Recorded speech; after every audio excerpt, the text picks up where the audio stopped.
Hello everyone, and welcome to the VoiceThread on how to create and comment on a VoiceThread.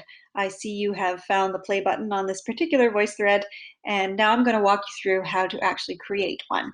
So to create one, you are going to start from this home screen you see and click on the Add Your Own button. And from there, we will start creating a VoiceThread.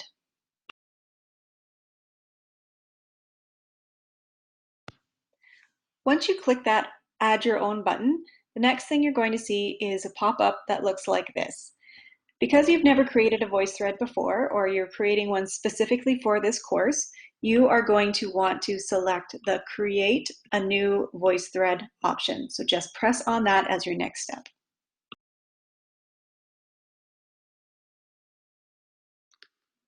Okay, so this is what you see once you hit the Create file.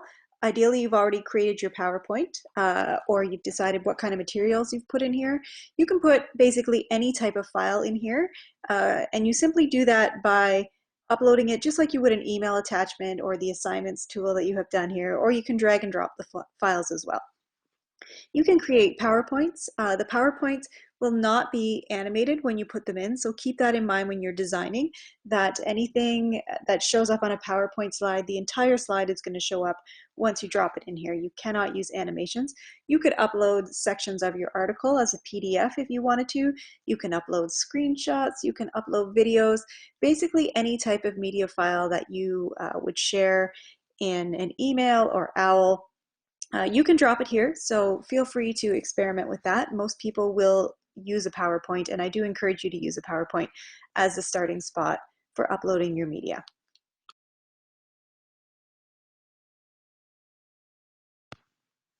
Okay, so I have added a PowerPoint here. This is a PowerPoint that I did for some instructors a little while ago about qualitative research, and this is what it looks like when I add my slides. So you'll see, as I was mentioning in the slide before, that the PowerPoint slides are not animated. They come up basically as images, so do keep that in mind.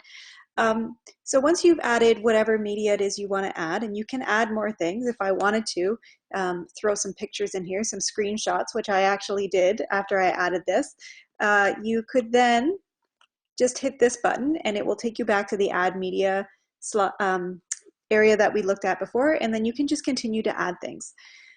So once you have the material added that you want to, your next step is going to be hitting this comment button right here, and that's going to allow you to make the actual comments on your slides and materials as you're going around.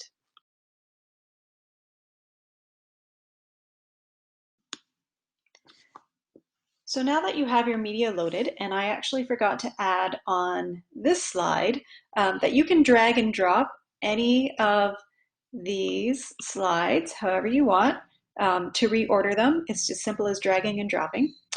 So once you have them in your order and you decided what it is that you want to say, more or less, it's time to add comments. So how do you add comments? Well, if you look down right about here on your screen, you probably see a little button there that looks like an X. And if you click on that, what you end up getting is this menu popping up right here. And this is how you add your comments. So you navigate to the slide that you want to add a comment on, and you can select a variety of ways of adding comments.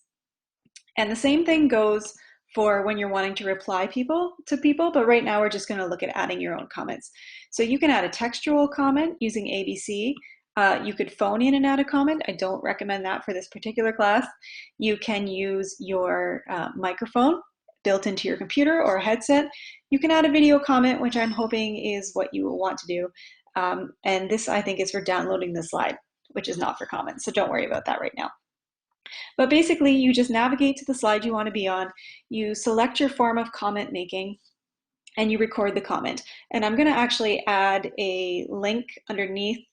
I'm going to add a link on the home page that will show you this in more detail, but that's basically all you need to do for comments. Now, there's a couple different ways you can add your comments. You can add your comments one per slide. So you navigate to each and every slide and add a comment. And that's actually what I suggest you do because it's much easier to follow and find comments that are left for you that way. However, if you found that maybe you wanted to talk about one or two slides that were right next to each other, you can also use the arrows that are right here on your screen to navigate to another slide. And at that point, you can actually just go through and talk about your various images that you want to talk about.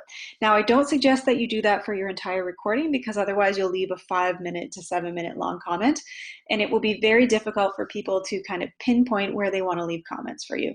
So I do suggest doing the comments by slide or by one or two slides.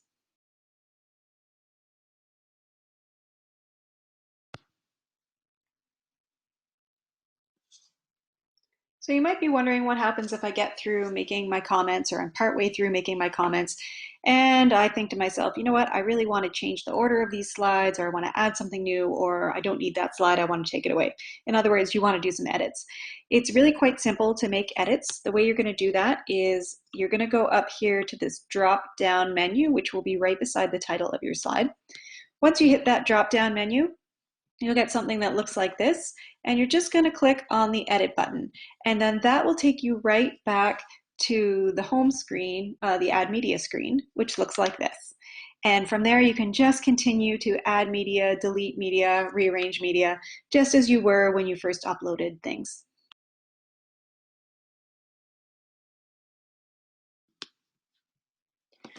Okay, so I've gone ahead and I've hit that edit button. As you can see, I'm back on the add media page. And you will also notice that this looks quite different probably from the beginning of the VoiceThread because I've been going through and making changes as I've realized that I need to add a few screenshots and things for you to see. And so that's just an example of how you can actually edit while you're in the process of making the comments.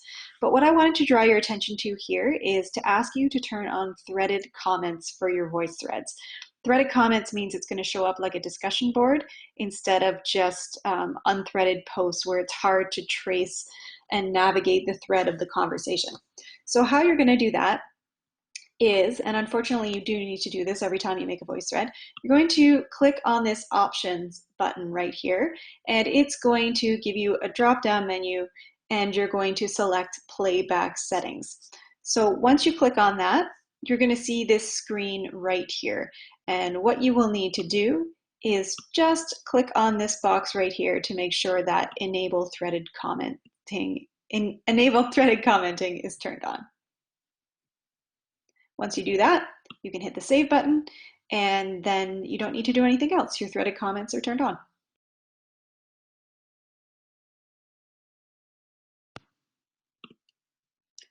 Ooh, and I just noticed that there is a save as default button right here. So I imagine if you click that box, you will not have to do this every single time you make a VoiceThread.